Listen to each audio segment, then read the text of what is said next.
Welcome. Good morning, everyone. Welcome. My name is Scott Bruin, and I am the Director of Government Affairs for Oregon Business and Industry. Thank you for joining our 2024 legislative preview. We've gotten the habit now of doing this annually, and we're delighted you can be here today. Just a couple of housekeeping items. This webinar will be recorded, and so if there's things you want to review, or if there's people that you think would want to see this, it will be available on our website shortly after we finish the webinar today. We will have a lot of time toward the end of this. We're scheduled to go for an hour. We may not take the whole hour, but we're scheduled to go. We'll have plenty of time at the end of this for questions and answers. If you have a question, please go ahead and use the Q&A function that's at the bottom of the screen, and feel free to put in questions at any time. We can, maybe even some of them we can hit while we're kind of in the flow of our conversation here. I'm going to introduce my team, and then they will kind of reintroduce our team, and they will reintroduce themselves when they speak. But just to kind of get things started, I introduce myself, of course. I'm as I said, the Vice President of Government Affairs, and then my policy area is tax and manufacturing policy. We also have Charla Moffett, who is our Senior Policy Director, and she focuses on energy, environment, and transportation issues. We have Katie Koenig, who is our Public Affairs Manager, and she focuses on workforce, education, and healthcare policy. We have Derek Sangston, who's our Policy Director and Counsel, and he focuses on labor, employment, retail, and liability policy. And then we have Preston Mann, who is our Political Affairs Director. So well, you'll hear from all of them, but let me kind of get things started with a general overview of the session. So those that follow Oregon politics know that we have a long session and a short session, and this is thankfully the short session here. It starts Monday, and it is scheduled to go until March 10th. These short sessions are fast-paced, and so things that really aren't fully baked or fully developed from a policy perspective really have little chance of getting across the finish line in March. And so that is just another way of saying that stakeholders have had to do a lot of legwork and roll up the sleeve work to kind of get to this point if they expect things to get across the finish line. Bills were dropped earlier this week, so we now know that there's 280 bills that will be out there this session. Our team has been going over these in a very detailed way in the last couple days. And one thing I will say is, and this is good news, is that while there are some good things and there are some bad things, there really are no surprises, meaning most of the things we had heard, most of the things that we thought were going to be there are there, and there's no great surprises, either good or bad. So in a way, that's good. Just a little bit of background on these short sessions. They were originally designed to be a kind of a budget refresh during the off long session years, as well as a means to address serious policy priorities, even emergencies. At least that's the way it was kind of sold to us early on. They have morphed from that.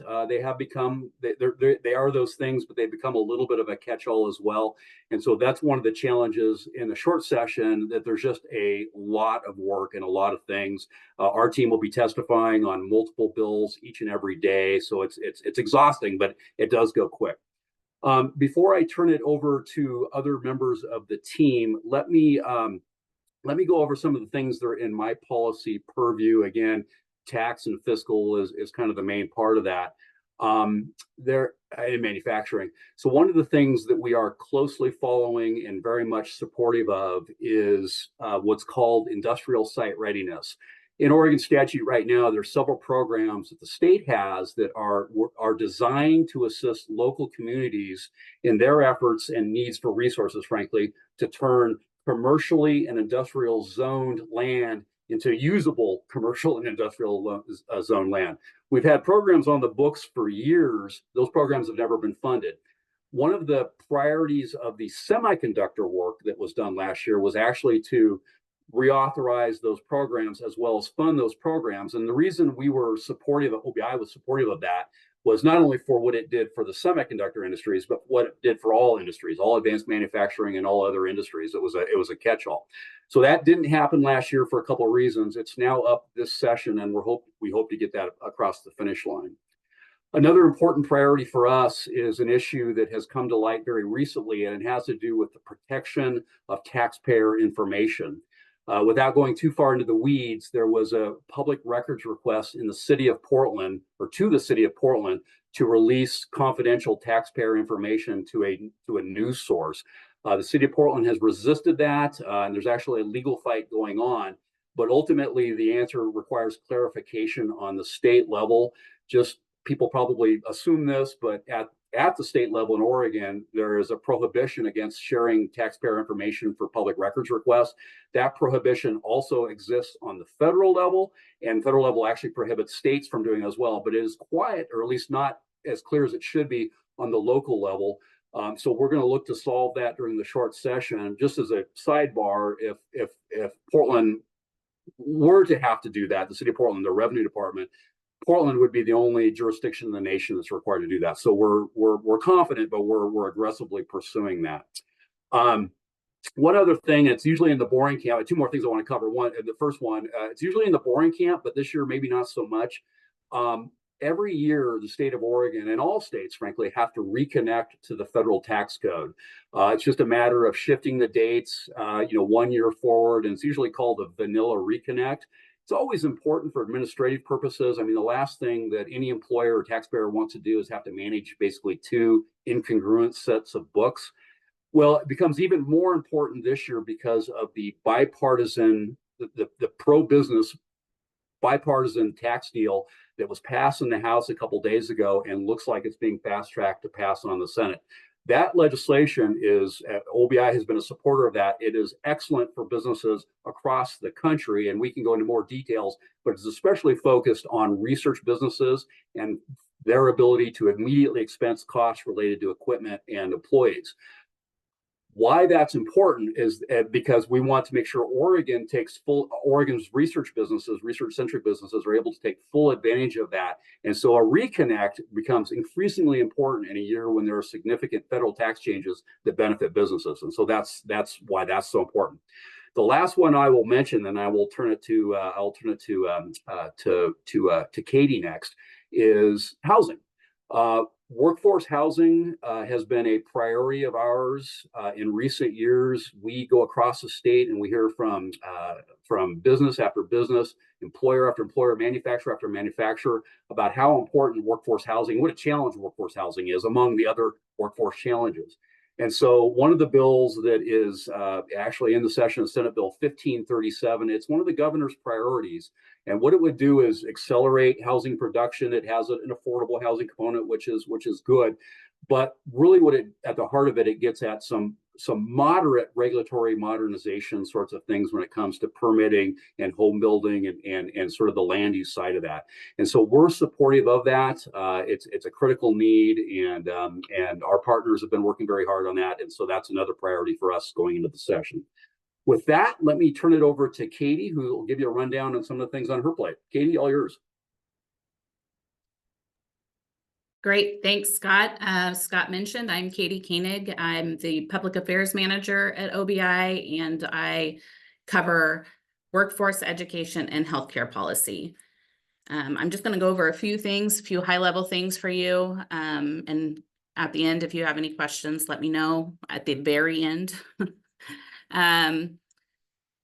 The Senate Education Committee has introduced an omnibus bill, Senate Bill 1552, that would address a myriad of things. But what we are especially interested in is the bill's direction to study school funding.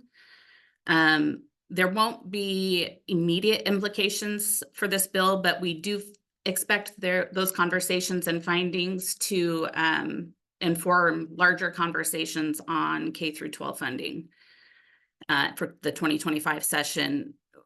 The reason we're very interested in this is because employers are largely asked to pay for school funding. So these conversations are really important.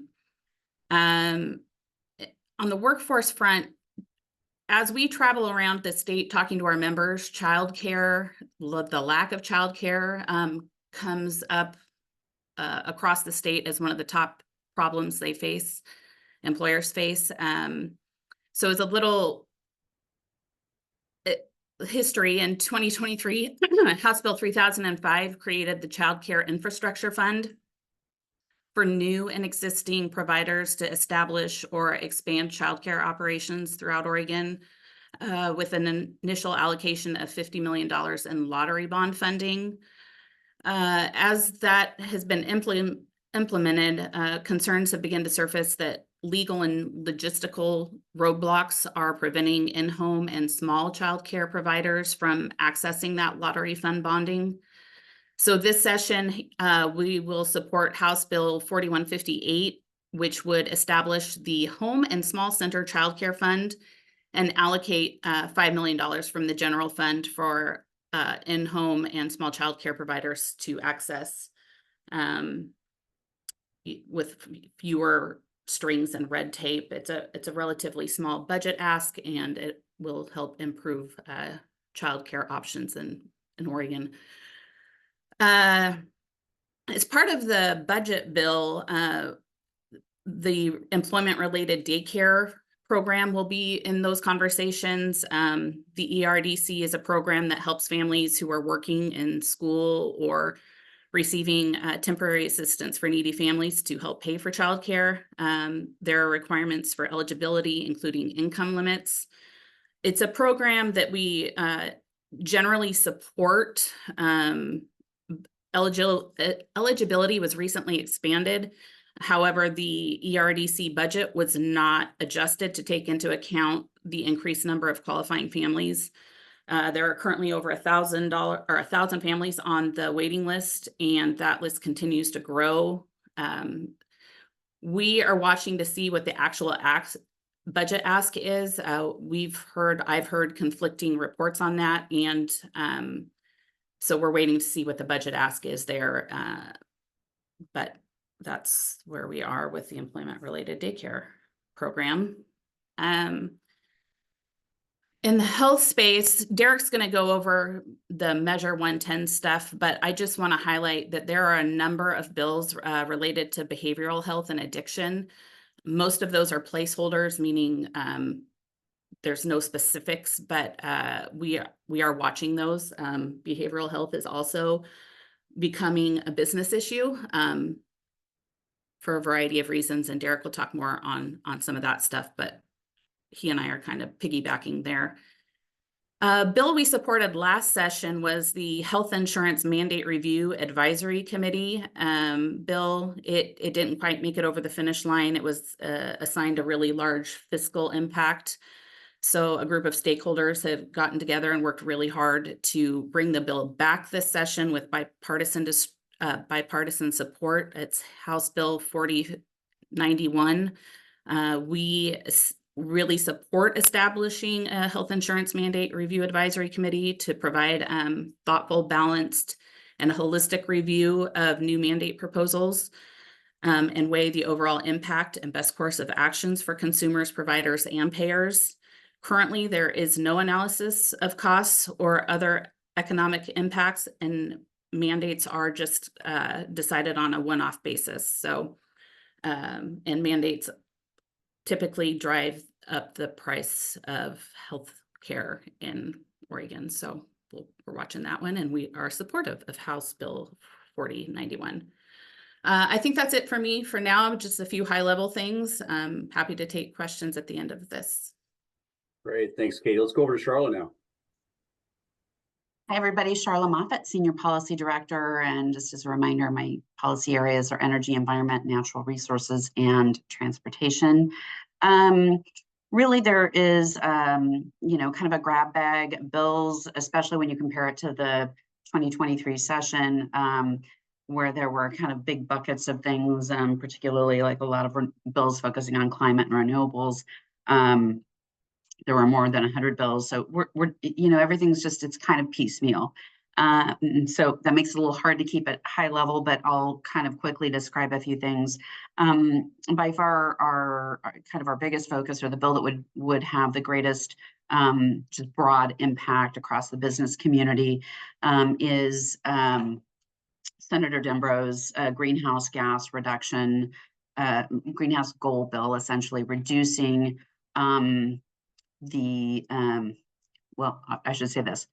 increasing the reduction goal. So rather than the current goals, we'd be moving to establishing a goal of reducing greenhouse gas emissions 95% below 1990 levels by 2050, with a couple of interim targets as well.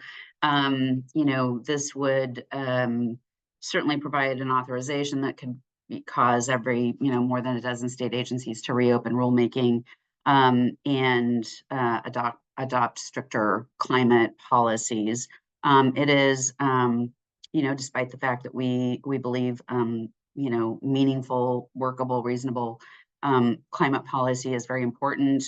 This is a bill that we oppose simply because it's not something that we should be debating in a short session. It's really a much broader conversation that needs more focus. So that is kind of front and center on my agenda. Just a few other things that I noticed in there. One is it's a seismic hazards bill that could hit industrial facilities that we'll be watching. It would be right now it's a study bill, but the clear intent is that there could be regulation down the road, so similar to the kind of the fuel tank seismic stability rule there was a bill and then subsequent rulemaking at DEQ. If a facility had a product on site that, if there were an earthquake and something happened that, it would create risk because people would be inhaling some substance. And really those kinds of things are dealt with in permits to a significant degree anyway. That's something that we would oppose. And then just a couple of other buckets. There's some wildfire liability and kind of, reimbursements. And then there's sort of some energy project permitting buckets that we're going to be watching. There's a utility liability bill that looks quite concerning. So we'll be looking at some of those. We'll be digging into them more and working with our members on those issues. Just moving quickly to transportation. We didn't expect anything big in the transportation space since we do expect to see a 2025 transportation package, like a big transportation package. There are a few things in there that I think are a couple of things that are interesting. One is that there are either 2 or 3 bills on highway cost allocation. And this has been a very big conversation, during the last couple of sessions, that increasingly through the weight mile tax, the freight users are paying more and more. In fact, they're paying a disproportionate share of the highway funding. It's being allocated much more heavily to freight. They're overpaying by about 32%. And so it's really time for passenger vehicles to kind of come in line there. What I suspect those bills is really starting a conversation rather than thinking that those bills will pass in this session, because again, it's just a much broader conversation. And then there really isn't a lot else to, they're kind of one-off bills. Funding for improvements to Bridge of the Gods, or a task force on micromobility, those kinds of things. But we'll be watching things very carefully, and looking forward to your questions. Thanks.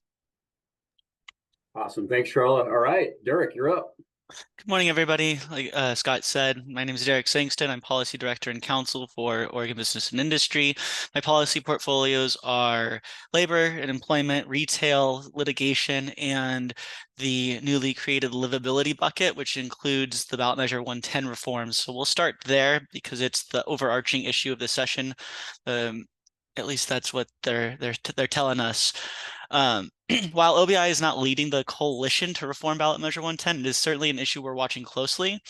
Since the Joint Committee on Addiction and Community Safety Response was convened earlier in the fall of 2023, OBI has worked to engage Oregon's business community to unite around a common desire that the legislature must act to give law enforcement and local governments the tools they need to ensure public areas and businesses are safe for their customers and employees.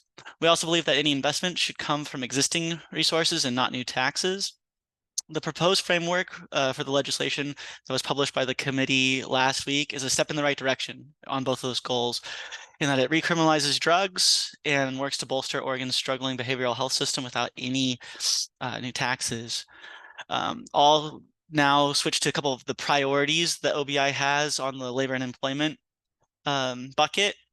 The first is leave law alignment. So since Paid Leave Oregon began paying out leave benefits in September of 2023, both private sector and public employers have experienced the entirely predictable problem of some workers choosing to stack the leave benefits provided by Oregon's duplicative programs. Those, of course, are Oregon Family Leave, or OFLA, and Paid Leave Oregon.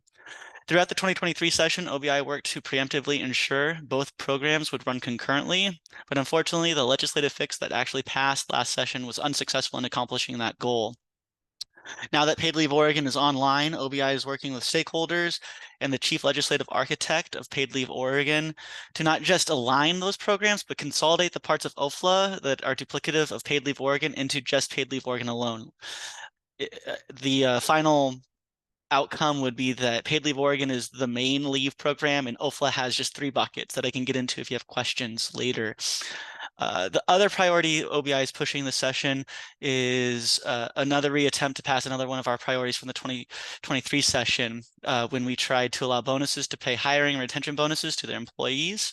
Unfortunately, that bill failed. This year's fix is more nuanced. It would fix Oregon's strict pay equity statute by giving employers increased flexibility to increase their workers' pay when economic circumstances would dictate doing so. This change would allow employers to pay hiring and retention bonus to build their workforce and increase employees' pay for other scenarios that don't fit squarely in the current exemptions under the law. We want to get into that with questions. I can talk for days about this bill. The bill would help employers in every industry ranging from retail, transportation, nursing, food service, and hospitality, public safety, and higher education. Oregon is the only state in the country that restricts how employers pay their workers in this way, and we're losing quality workers to other states because of it. Though it's a short session, as Scott alluded, we still have a lot of bills out there that would increase litigation against employers and businesses. So, and there's a few of them from warehouse worker protections or fraud in workers' compensation system that we're working to limit or beat back or kill, or so that they don't pass the session. But the major threat I want to discuss this morning is a bill that would increase liability on general contractors for wage claims. It's back again this session. It was in the 2023 session. The bill would make a general contractor liable when a subcontractor at any tier does not pay its employees. LBI, along with a coalition, worked last year to kill it, make it so it didn't pass, because holding one business liable for the bad conduct of another is unfair and does nothing to address any of the unpaid wage claims that exist in Oregon. Instead, OBI and the coalition we're with still arguing that the legislature should work to appropriately fund BOLI, which currently employs one wage claim investigator per around 200,000 Oregon workers, while our neighbor to the north, Washington, employs one investigator per 90. So look to fund the agency in charge of actually helping employees get paid is where we're at. And so far that's been a successful argument. And that's all I have. Feel free to ask any questions about other labor and employment bills. Fantastic. Thanks, Derek. And then kind of bat and clean up until we get to Q&A is Preston Mann. And Preston will introduce himself, but I just want to say as an aside, we are delighted to have Preston. He brings a new approach to the way we operate. We've been policy focused, but Preston Mann and his background brings a political strategy component. And so it really has helped up the OBI game and everything we do, especially in the policy area. So happy to turn it over to Preston. Hey, good morning, everybody. Thanks for joining us. We appreciate you spending a portion of your Friday with us on the eve of yet another legislative session. There, probably not surprisingly, are not a ton of bills that are directly related to politics. There are some minor ones related to enhanced voter registration or the regulation of AI in campaign ads. There are always placeholder bills floating out there that could become something interesting very quickly. A good example of that is a campaign finance reform placeholder study bill in the House Rules Committee. So I monitor all of those bills, but at this juncture, nothing extremely significant to report. But what's probably on all of your minds from a political lens is the decision the Oregon Supreme Court issued yesterday related to Measure 113 and unexcused absences.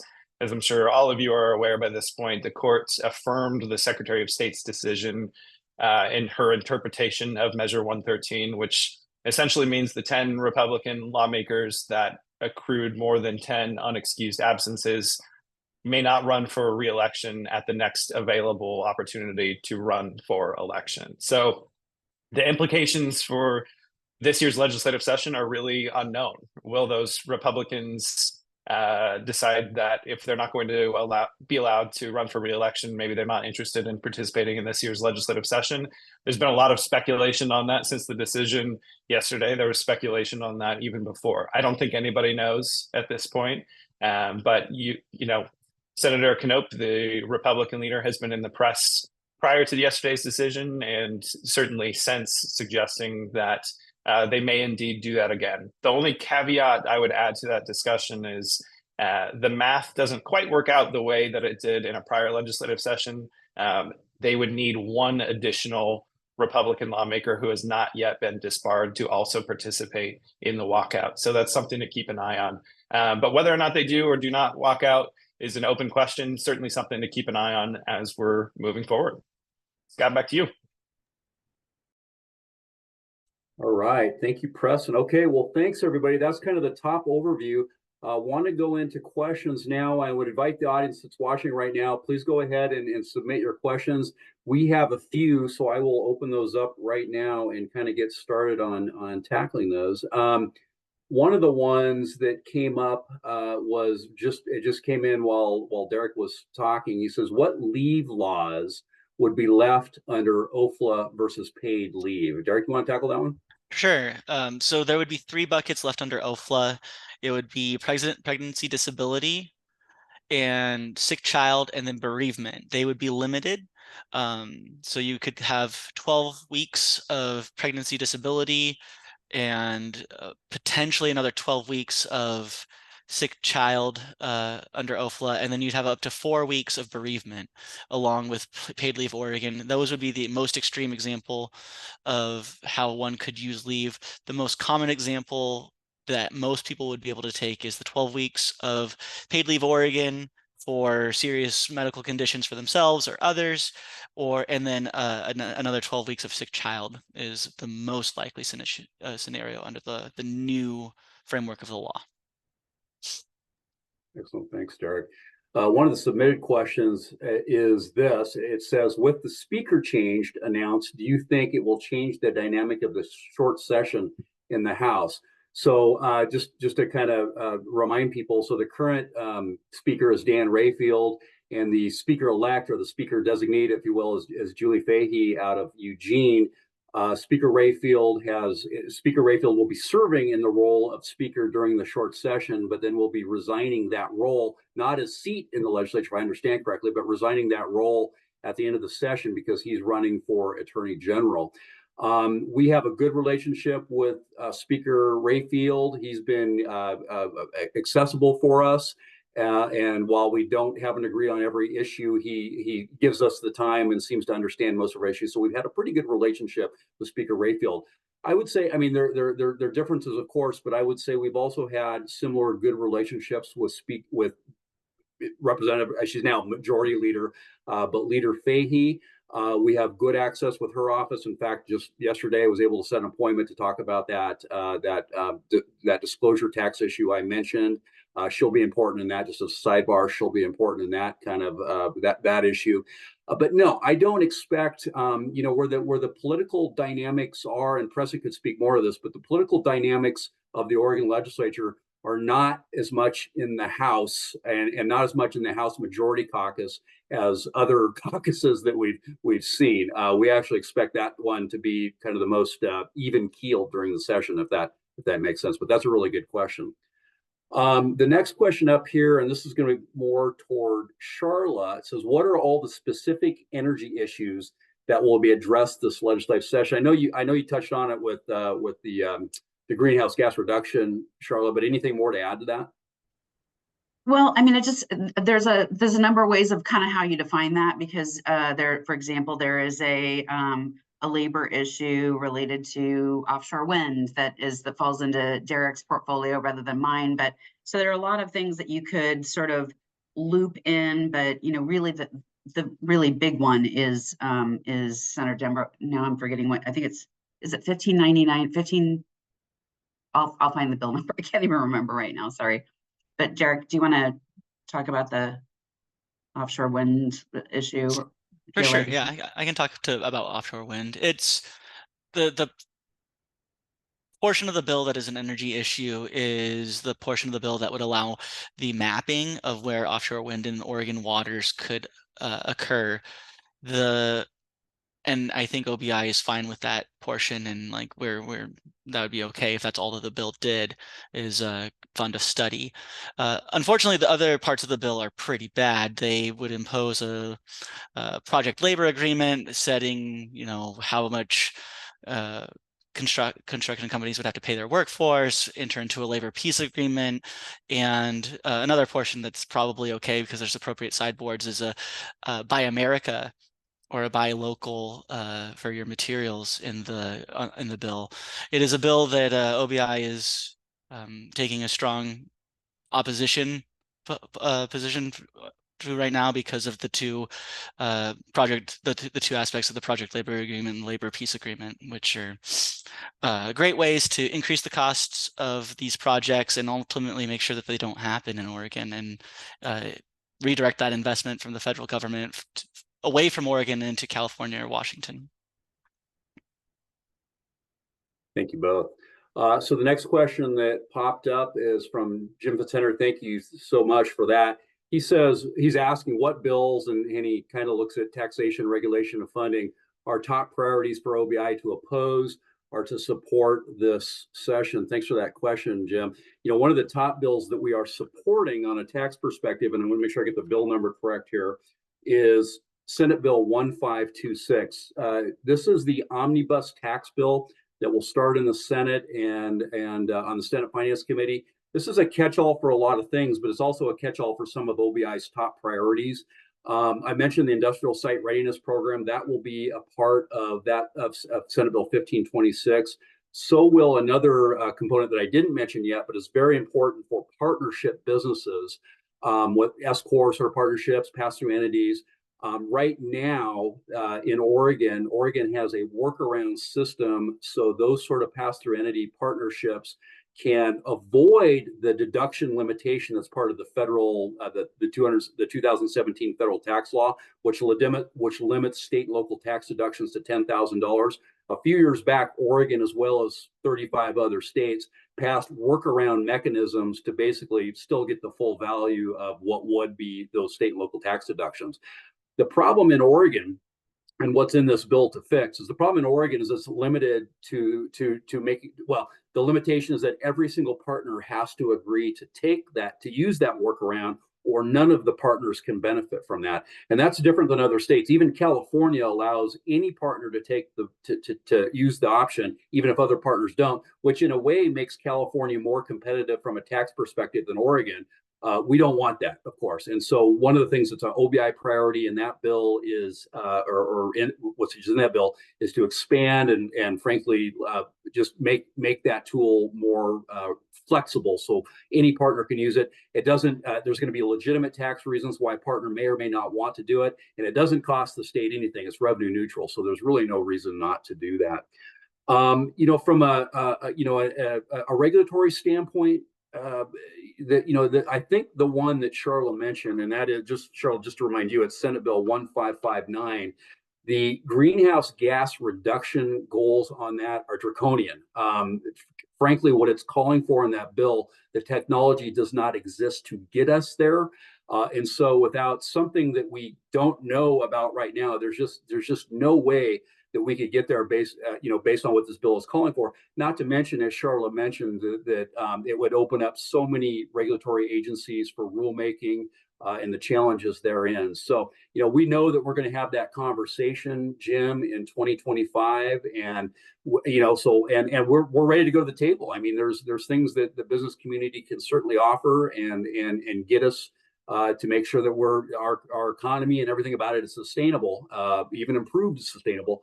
But we want to have the full session to be able to have those conversations, and we want to do it through the legislature. I mean, I think that's a one key takeaway as well. You'll recall, some people recall that Governor Brown passed an executive order that did a lot of the greenhouse gas reduction and climate protection sorts of things through executive order. And it was all done without the legislature, and that created a rules and regulatory fiasco. And so we're hoping to avoid that in the future. So hopefully that answered your question, Jim, for the most part. Let's see, what else? Another question is, well, here's one kind of back to Charlotte. The question is there any appetite for DEQ reform that would streamline CAO/Title V permitting in wake of significant fee increases? I know that's a tough question and a loaded question, but Charlotte, what's your thoughts on that? Well, they're all the things I love to talk about, so we could just spend the next however balance of the time talking about permitting and Clean Air Oregon. I think that whether or not there is I don't know that today there is, but I think things are moving in the right direction. And I don't know, I'm not sure who asked the question, but we did, 6 of us spoke on the record at the last Environmental Quality Commission meeting about the challenges with Clean Air Oregon.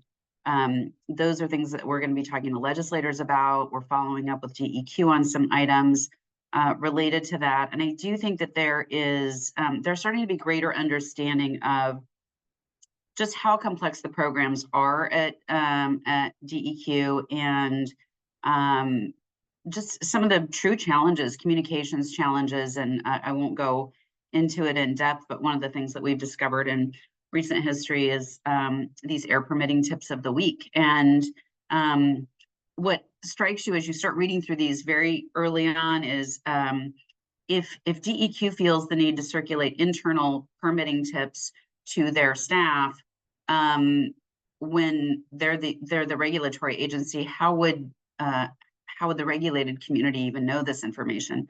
And so I think that is starting to become, there's kind of a consistent theme there that there is some work to be done at that agency, and I think that legislators are seeing that. So whether or not we see some of those things happen, legislatively or not, I think that we're starting to see a groundswell of concern about some of the way DEQ is operating, and some support for making changes at the agency in general. So thank you. Yeah. Excellent. Thank you, Charlotte. Hey, the next question came in from Jacob Kierstead. He's asking, again, apparently a really, very interesting issue for people related to the paid leave programs. The question is this: it says there is a number of administrative issues beyond just the interplay of family leave and Oregon Family Leave Act. Are there any bills or rumblings about reworking Paid Leave Oregon to solve these issues? Throw that to Derek. Yeah, thank you for the question, Jacob.